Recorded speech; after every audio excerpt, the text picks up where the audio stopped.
네,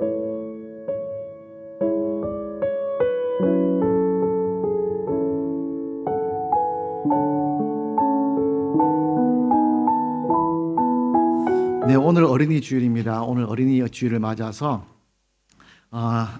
가정에 있는 자녀를 돌볼 수 있는 그런 시간을 말씀을 통해서 한번 살펴보려고 합니다. 저희 집에 3명의 자녀가 있습니다. 이 3명의 자녀를 낳으면서 애국자라는 말도 듣습니다. 한 가정의 자녀를 많이 낳으면 얼마나 많은 자녀를 낳을 수 있을까요? 한 가정에 한 여인이 옛날 생각, 우리나라 생각하더라도 많이 낳을 수 있을 것 같은데 가장 많이 낳은 여인이 몇 명을 낳았을까요? 기네스북에 의하면요, 러시아의 피오돌 바실리예프스라는 여인이 1707년부터 1782년까지 살면서 가장 많은 자녀를 낳았다고 합니다. 놀라지 말고 들으세요. 쌍둥이만 16커플, 그리고 새 쌍둥이를 7커플, 그리고 4쌍둥이도 낳아본 기억이 있다고 합니다. 그래서 총 자녀가 69명. 야, 이게 가능할까? 지금 3명도 허덕이겠는데 이 69명.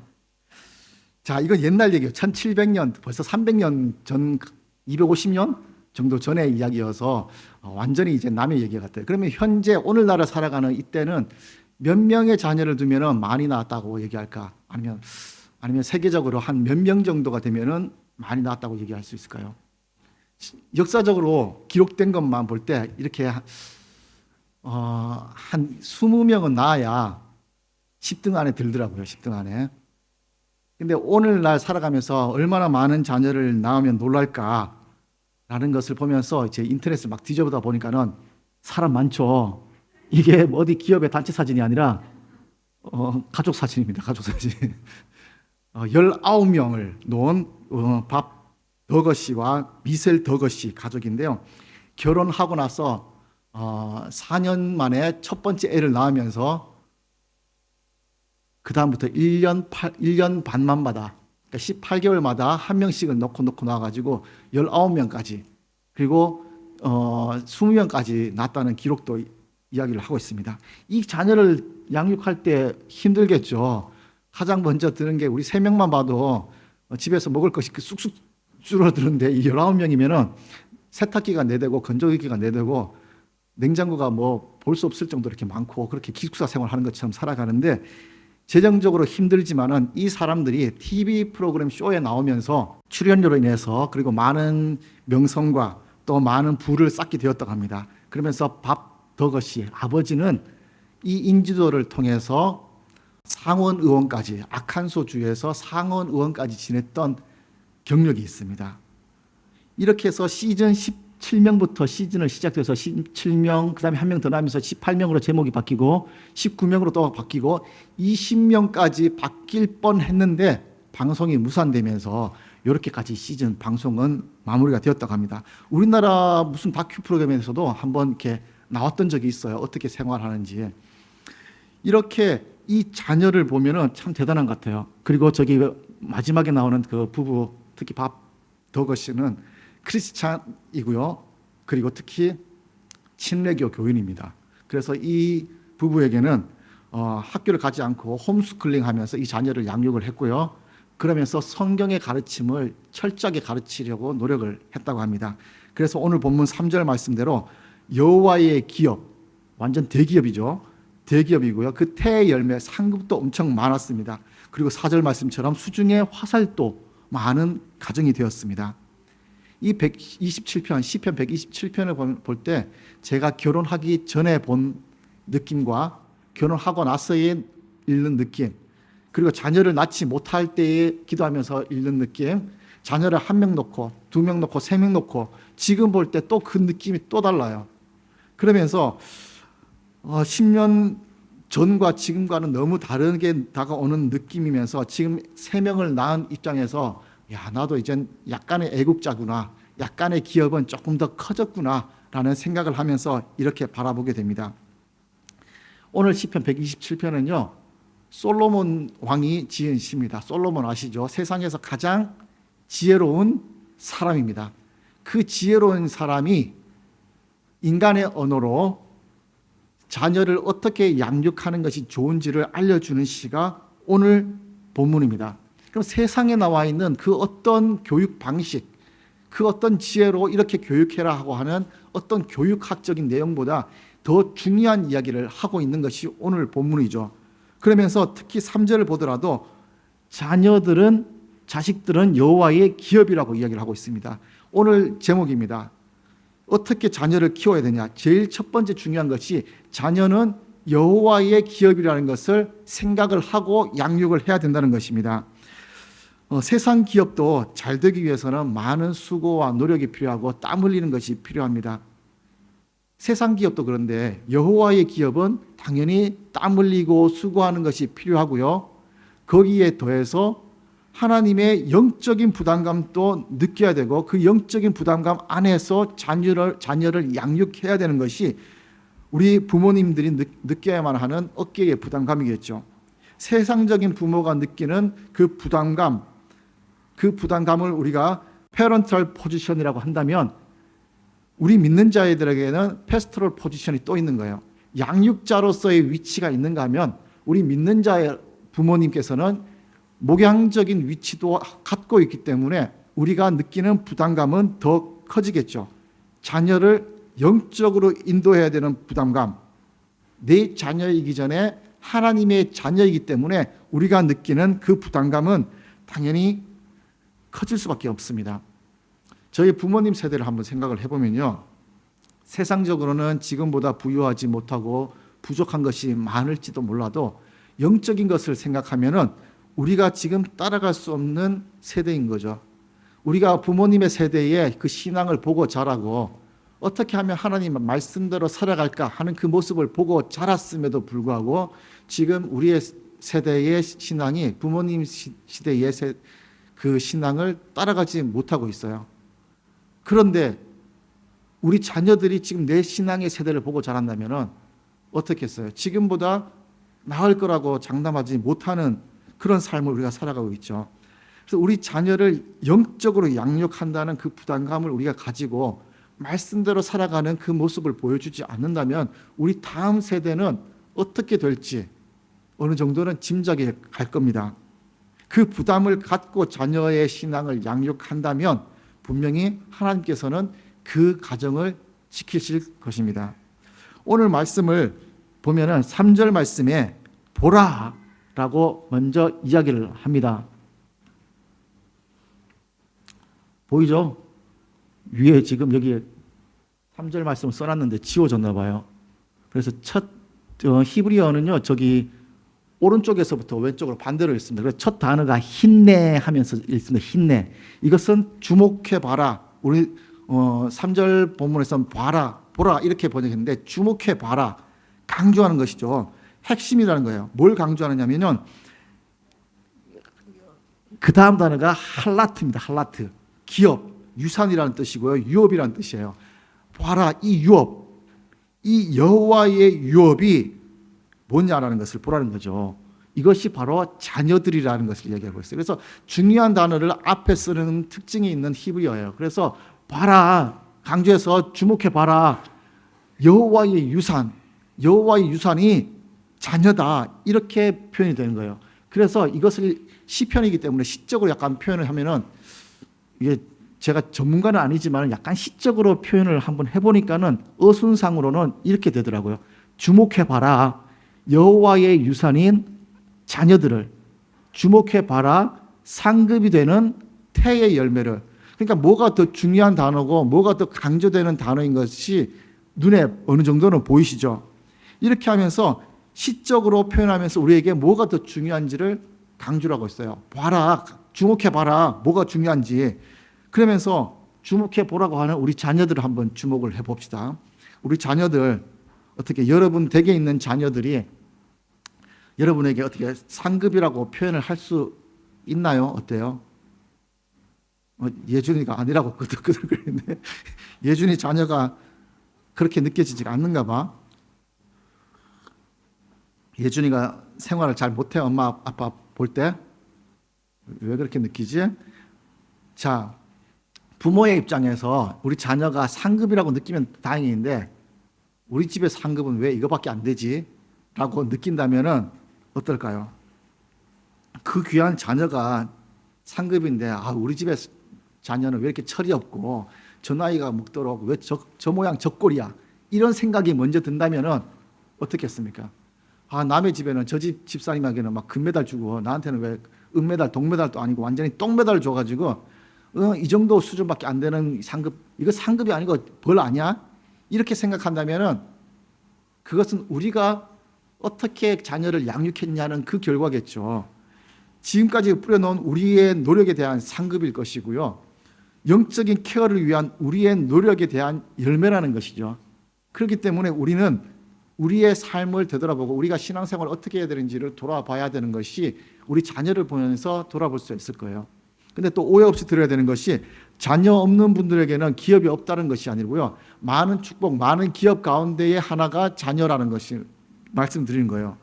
그러니까 자녀이기 때문에 내 생각대로 키울 수 없고 하나님의 뜻대로 키울 수 있어야 되는 거죠. 천국에서 영원히 사는 삶을 생각해 보면요. 그 영원히 살 수 있도록 만들어주는 시간이 우리에게는 자녀와 함께 살아가는 시간이겠죠. 자녀와 함께 살아갈 수 있는 시간이 한 60년 될까요? 60년 되는데 아마 자녀를 한 30살에 뭐 장가를 보낸다든지 하면은 한 30년 또 반으로 줄어들겠죠.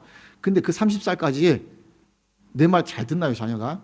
이제 사춘기 때부터 거의 뭐 제 말보다는 친구 말이죠. 그래서 부모님의 말을 안 듣는다고 생각하면 또 반 또 줄어요. 한 15년 정도. 자녀를 양육할 수 있는 시간은 15년, 영적인 케어를 할 수 있는 시간이 15년이라고 생각한다면 그 15년을 통해서 그 이후에 영원한 삶이 결정되는 거예요.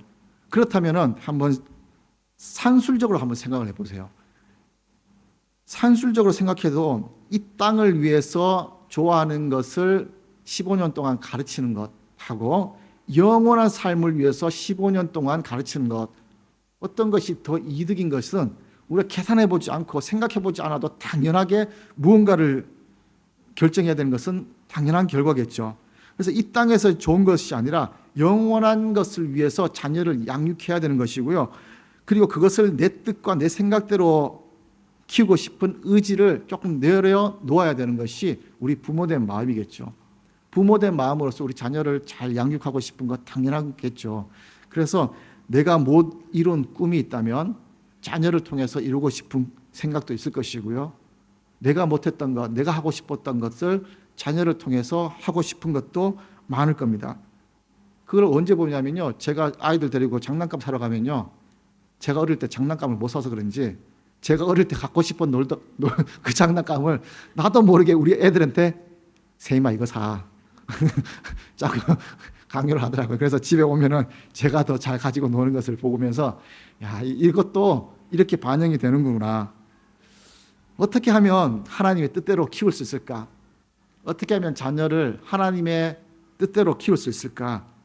그것이 어떻게 보면 우리의 키포인트죠. 오늘 말씀의 키포인트인데 우리의 자녀를 나에게 속한 것이 아니라 하나님께 속하게 만드는 것이죠.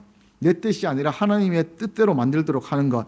이것이 하나님께 속하게 만드는 것. 왜냐하면 내 자녀이기 전에 하나님의 자녀이고 하나님의 양이고 또 하나님의 기업이기 때문입니다.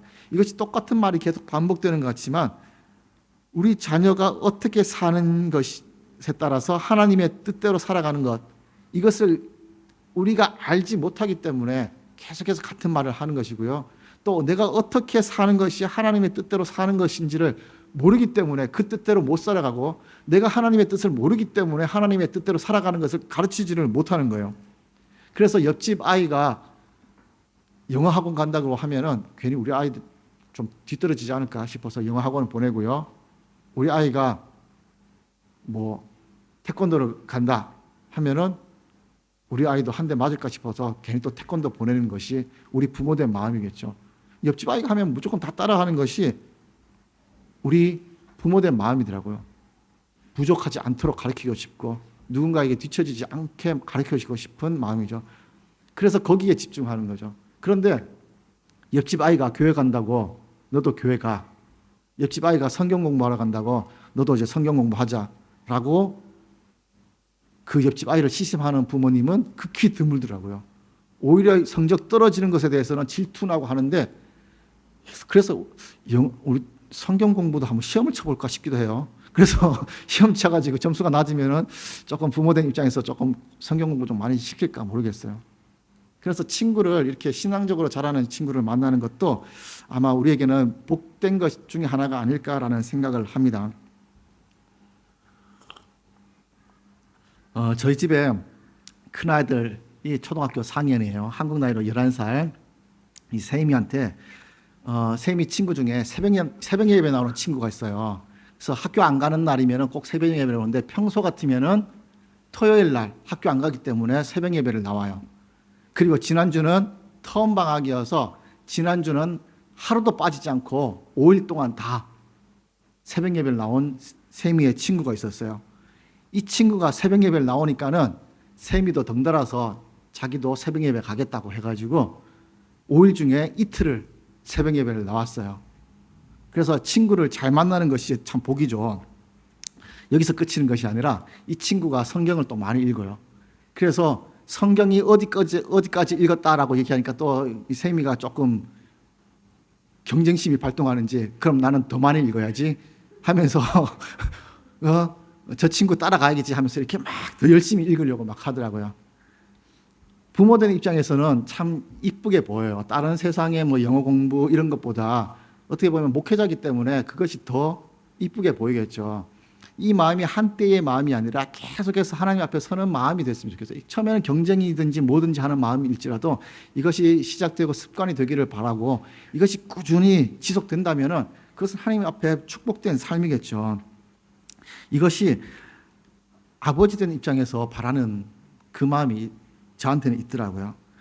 그래서 좋은 성적이 좋아서 뭐 좋은 대학도 가고 좋은 직장 가고 또 돈 많이 버는 것, 당연히 저도 아버지 된 입장으로서 그것을 바라지만은 그것보다 우선되는 것, 먼저 바라는 것이 있다면 천국 갈 수 있는 자격을 만들어 놓고 하나님 앞에 부족함 없는, 부끄러움 없는 삶을 만들어 놓고, 그리고 나서 그 이웃 것을 갖춰가는 것도 늦지가 않고요.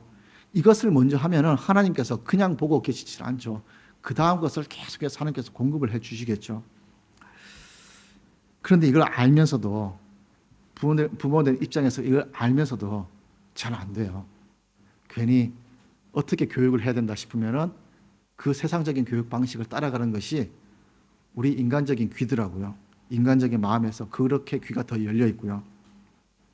왜냐하면 우리 자신도 어떻게 살아야 하고 또 어떻게 살아야 되는지 몰라서 내가 아는 대로 막 살아가다 보니까는 아이들 눈에서는요, 교회에서는 이렇게 집사로서 생활하는구나, 집에서는 엄마는 이렇게 생활하는구나, 이런 다른 모습을 아이들에게 보여주기 때문에 아이들은 교회 생활은 이런 거, 가정 생활은 이런 거, 따로 사는 거구나, 이것이 무의식 중에 알게 되는 거죠.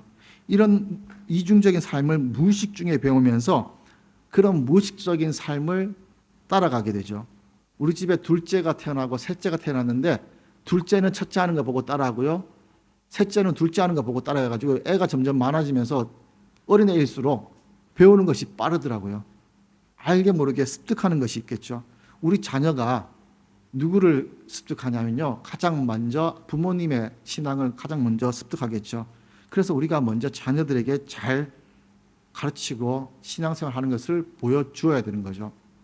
10년 전의 자료통인데요, 대학을 가면서 자녀들이 대학을 가면서 집을 떠나면서 70에서 88%가 신앙을 저버린다고 해요. 지금은 더 늘었겠죠. 10년 전의 자료니까는.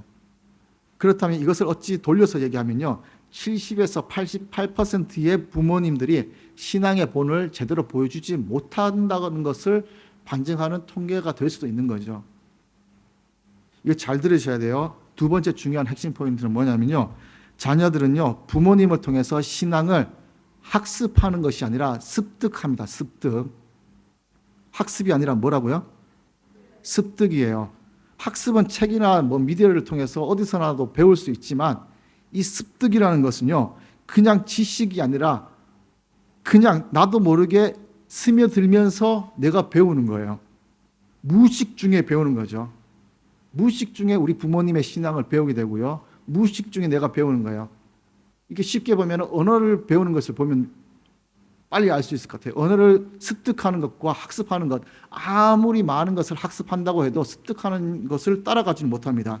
그래서 아이들이 처음에 어릴 때부터 배운 저 같으면은 한국말을 저는 제일 먼저 배웠는데요. 이것을 제1 언어라고 하죠. 제가 어떻게 네이티브 발음 나죠. 근데 이거보다 조금 더 네이티브 발음 나는 것은 경상도 발음이에요. 이게 제1 언어라고 하죠. 그리고 나서 배우는 것이 뭐 베트남어든 영어든 제2의 언어라고 얘기를 하는데, 제1 언어는 무의식 중에 습득하기 때문에 완전히 자연스럽게 그냥 발음이 되고요. 무의식 중에 그냥 생각지 않아도 그냥 막 말이 나와요. 그런데 제가 영어를 한다든지 하면은 생각을 막 하면서 이제 얘기를 해야 어느 정도 통하더라고요. 그리고 또 습득과 학습의 차이는 보면요. 제가 베트남 온 지가 이제 27개월이 됐어요. 오늘이 딱 발돋인 지 27개월째인데, 그러면은 27개월 동안 제가 뭐를 배웠냐? 신짜오, 까먼, 어떻게 네이티브 발음이 나나요? 안 나잖아요. 27개월 동안 제가 많이 했는 말이고 이것밖에 모르는데도 그래도 네이티브 발음이 안 나와요. 학습된 거기 때문에. 그런데 습득된 아이는 27개월 전에 베트남 땅에서 태어난 아기는 저하고 똑같이 베트남에 살았잖아요. 근데 그 아이는 신짜오, 까먼 하는데 저보다 훨씬 나을걸요? 제가 그 아이하고 만나보지는 않았지만 일반적인 27개월 된 아이는요, 부모님의 말을 다 알아들어요. 웬만큼 알아들어요. 근데 저는 베트남 사람하고 얘기하면은 거의가 아니죠. 아예 못 알아듣죠. 이게 학습과 습득의 차이예요. 그러니 신앙에서도 학습해봐야 어느 정도 한계가 있지만 습득을 통해서 배운 것은 그 신앙이 얼마나 자녀들에게 깊이 들어가고 그 삶 속에서 얼마나 깊이 들어가겠어요. 그 아이들이 누구의 신앙을 습득하냐면요, 목사님의 학습, 그 신앙을 습득하거나 하는 것이 우선이 아니라 가장 먼저는 부모님의 신앙을 학습하고 습득하는 것이 가장 먼저겠죠. 그래서 가까운 부모님의 습득이 가장 필요한 것이고요. 그리고 나서 조금 멀리 있는 뭐 선생님이나 목사님, 그리고 신앙의 선배를 보면서 습득이 되어 가겠죠. 그래서 아버지의 역할이라는 것이요, 돈을 벌어오고 가정에서의 가장으로서의 역할이 중요하지만 그것이 제1순위가 아니고요. 가장 중요한 것은 영적인 역할이 우리에게 있다는 거예요. 세상적인 아버지 가장의 역할이 있는가 하면 하나님의 자녀로서 하나님의 가정, 믿음의 가정에서 영적인 가장의 위치가 가장 중요하다는 것을 이야기를 합니다. 그래서 아버지들에게 부탁을 드립니다. 어머니도 포함되고요. 자녀들을 영적으로 책임져 주시기를 부탁을 드립니다. 집에서 일어나는 모든 것이 아버지의 책임이죠. 엄마가 뭘 잘못해도, 자녀가 잘못해도 그에 대한 경제적인 것이라든지 어깨에 부담감 느끼고 책임지는 것은 아버지의 책임이 가장 크겠죠. 그래서 아버지의 영적인 책임이 가장 큽니다. 영적인 가장으로 우리 하나님 아버지를 생각하고 연상할 수 있을 정도의 신앙을 보여주어야만이 우리 자녀가 그것을 보고 신앙을 습득하고 신앙을 가질 수 있는 거죠. 가정에서 아버지의 영향력이 얼마나 큰지가 2010년 미국 통계 자료를 통해서 드러났습니다. 물론 미국 자료이기 때문에 한국과는 어느 정도는 차이가 있겠지만 이것을 통해서 우리도 알 수 있는 것이 있죠. 어떻게 보면 우리가 더 크게 영향을 받을 수 있을 것 같아요. 뭐냐면 그 가정에, 한 가정에 복음을 전도했을 때의 영향력을 말하고 있는데, 가정에 자녀가 복음을 가장 먼저 받아들이고 1년 뒤에 그 가정이 믿음의 가정이 되고, 그러니까 아이가 먼저 믿고 엄마 아빠를 같이 교회에 데려가는데 1년 안에 데려가는데 몇 퍼센트냐면요, 3.2%. 1000가정 중에 32명의 아이가 부모님을 데리고 1년 내에 교회에 등록을 했습니다. 3.2%입니다. 그러면은 어머니가 먼저 복음을 들었다면 어떻게 될까요? 이때의 통계는 17%입니다. 17%. 많이 커졌죠. 그러면은 아버지가 가장 먼저 복음을 전하고 그 가정을 믿음의 가정으로 각 교회에 등록하는 퍼센트는 얼마나 될까요? 몇 프로에 한번 찍어보세요. 찍으라고. 70%. 와, 많이 찍어주셨네 그래도. 몇 퍼센트냐면요. 92%예요. 92%. 아버지의 영향이 그만큼 큰 거예요. 가장으로서 영향이 큰 것도 있지만 영적인 영향력도 그만큼 큰 거예요. 물론 아버지를 전도하는 것이 제일 어려워요. 가정에서. 아이를 전도하는 것이 그나마 쉽고 남자보다 여자가 그래도 신앙을 가진 것이 조금은 더 나아요. 아버지가 그만큼 어렵지만 아버지가 전도가 되면은 그 가정의 영향력이 그만큼 커진다는 것을 이야기를 하는 거죠. 그래서 물론 어머니의 영향력도 당연히 큽니다. 자녀들의 신앙교육은 어머니가 또 교육을 시켜야 되기 때문이죠. 그래서 신앙교육의 어머니, 성경에는 대표적으로 구약에는 한나가 있고요. 신약에는 디모데의 엄마 유니게가 있습니다. 그런데 어머니에게 신앙을 교육을 받았지만 신앙 교육보다 중요한 것이 학습이 아니라 뭐라고요? 습득. 이 사람들이 어떻게 습득됐는가를 한번 볼게요. 한나의 아이, 기도로 낳은 아이 사무엘 기억나시죠? 이 사무엘이 태어나고요. 어디서 자랐죠? 성전에서 자랐어요. 그래서 가정을 떠나서 성전에서 자라면서 1년에 한 번 엄마가 옷 해가지고 다시 오고 뭐 이렇게 해서 1년에 한 번 만났어요. 그러면 이 가정교육이 없이 자랐겠죠. 그러면 이 사무엘이 학습한 것을 생각해 보세요. 학습. 그 당시 그 나라에서 제일 최고의 제사장 엘리 제사장에게 신앙을 학습을 했어요. 같이 생활하면서 보아왔어요. 그런데 아버지로부터 받은 신앙의 습득은 없었죠. 아버지의 모습이 어땠는지를 몰랐어요.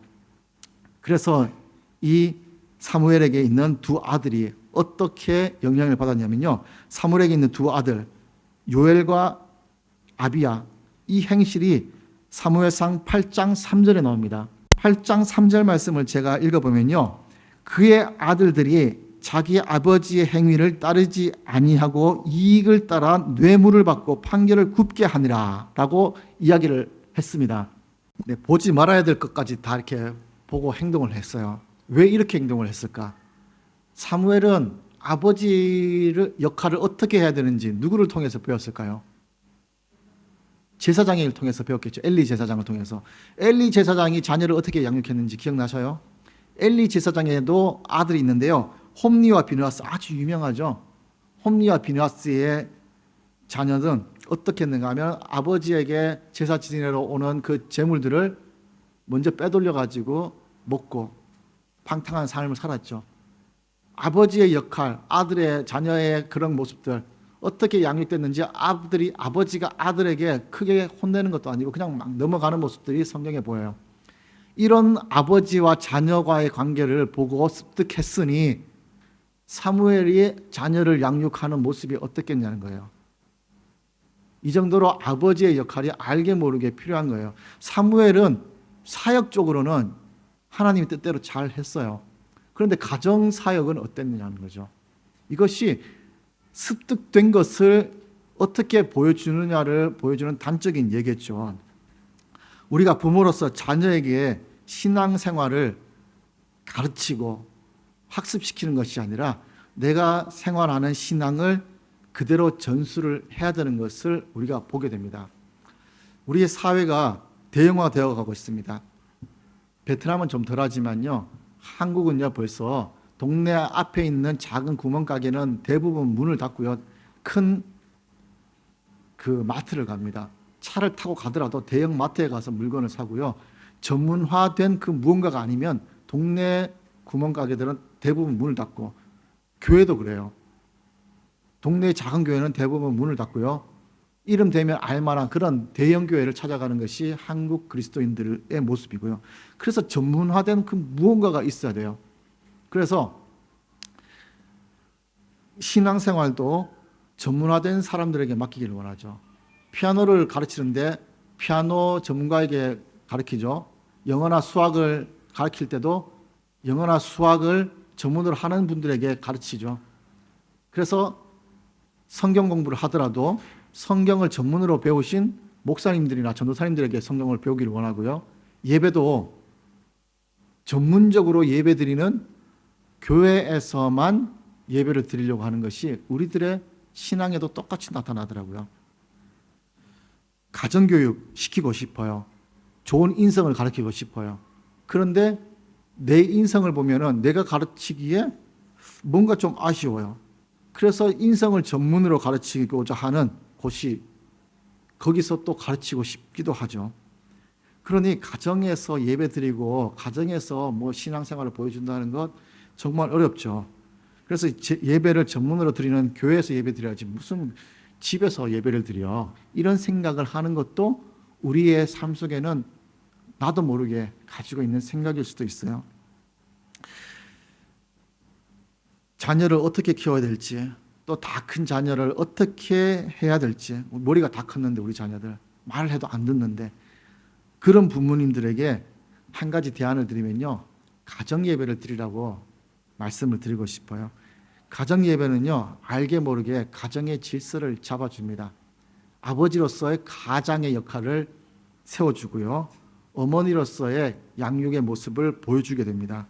가정 예배를 통해서 가정 질서를 알아가게 되고요, 부모님들이 하나님을 예배하는 그 모습을 자녀가 직접 눈앞에서 보게 되고요, 아버지가 하는 말씀, 아버지가 성경을 어떻게 바라보는지 작은 한마디 한마디가 머릿속에 남게 되죠. 나의 사랑하는 책, 비록 헤어졌으나 어머님이 계속해서 읽고 들려주시던 그 말씀, 저에게는 있거든요. 근데 여러분의 자녀들에게는 그게 내 찬양으로 될까? 자녀들의 찬양으로 그것이 고백이 될까? 내가 하고 있지 않는데 우리 아이들이 그것을 고백을 하겠어요? 부모님들이 영적인 상태가 나태해지지 않은 모습을 예배를 통해서 보여주어야 되고요, 자녀들이 그것을 보면서 영적인 습득을 해야 됩니다. 아내에게 잡혀 사는 남편, 꼭 갑자기 눈이 커지는 남편 계신데요, 가정 예배를 드리시기 바랍니다. 가정 예배를 통해서요, 알게 모르게 하나님께서 가장의 역할을 세워주시고요, 엄마가 기도하겠습니다라는 그 말에 자녀가 봅니다. 아, 아빠의 말에 순종하는구나. 맨날 엄마가 기가 살아가지고 엄마 큰 소리에 아빠가 기가 죽어 사는 그 모습을 보면은 무슨 가장이 아빠라고 얘기를 하겠어요. 그러니 예배를 통해서 순종하는 모습도 아이들이 보고요, 그래서 영적인 가장의 위치를 지킬 수 있는 것이 가정 예배입니다. 그래서 가정 예배를 드리는 것, 하나님께서 분명히 책임져 주십니다. 은연중에 습득이 됩니다. 이렇게 가정 예배를 통해서 신앙이 습득되는 가정은 하나님께서 책임져 주십니다.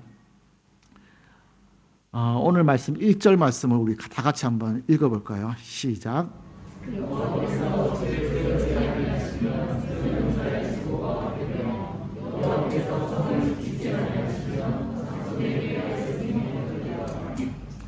여호와께서 집을 세우셔야 되는 거예요. 그렇게 여호와께서 성을 세울 수 있도록 굳건하게 하기 위해서 우리 가정의 방패막을 하기 위해서 가정 예배를 드리는 거죠. 이렇게 세우는 것, 내가 세상적으로 무언가를 하고 돈을 많이 벌어오고 세상적인 지식과 학문을 아무리 가르쳐줘도 되지 않는 것은 하나님께서 세워주셔야만 우리 가정을 지킬 수가 있는 거죠.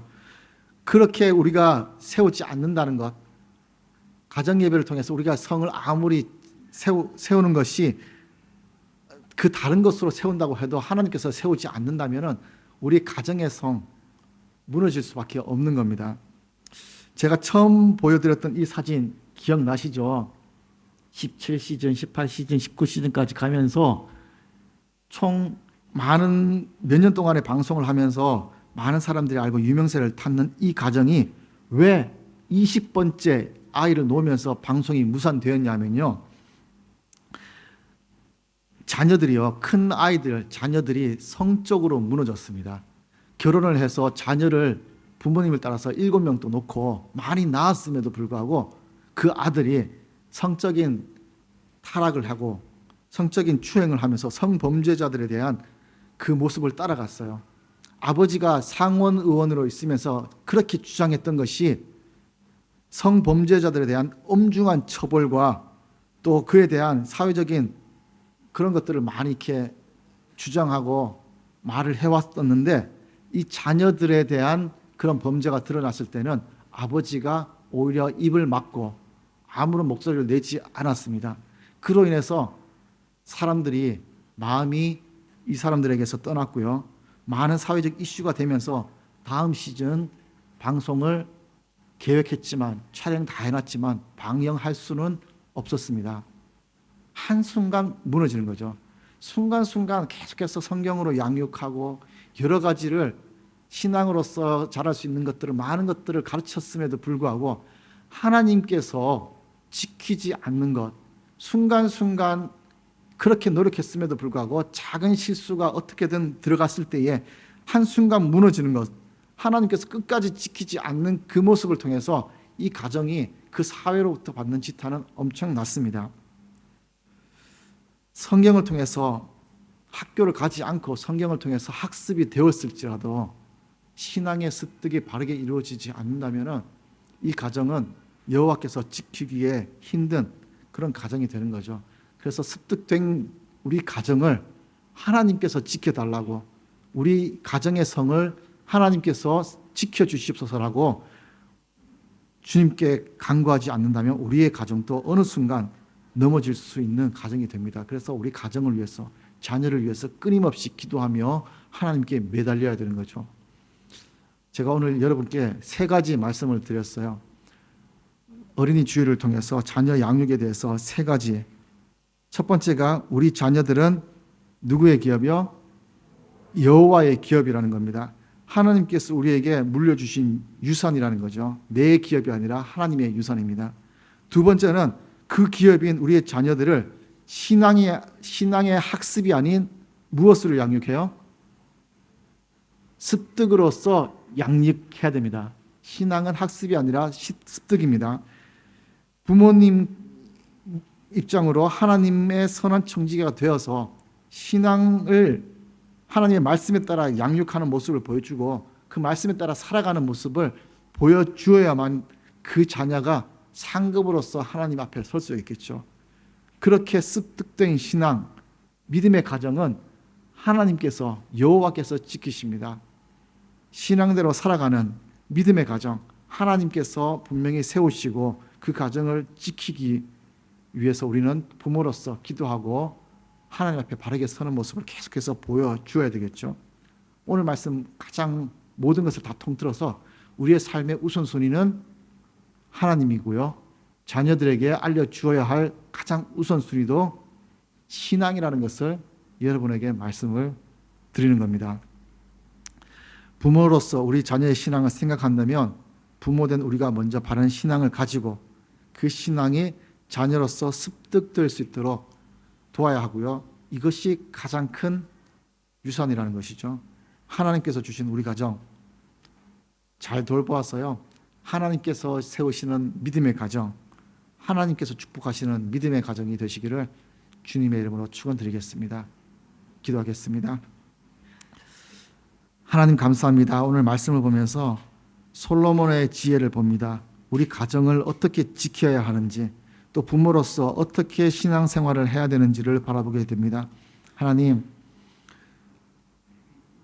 부끄러움 있는 또 부족한 부모가 되지 않고 하나님 앞에 신실한 믿음의 생활을 함으로 인해서 우리 자녀들이 이 신앙을 본받고 습득할 수 있는 그런 부모가 될 수 있도록 주님께서 인도하여 주시고 하나님께서 지키시는 우리 믿음의 가정이 될 수 있도록 주님 인도하여 주시옵소서. 우리와 함께 하시고 이끌어 주시는 주님의 가정이 되기를 간절히 원하오며 예수님 이름으로 기도드립니다. 아멘.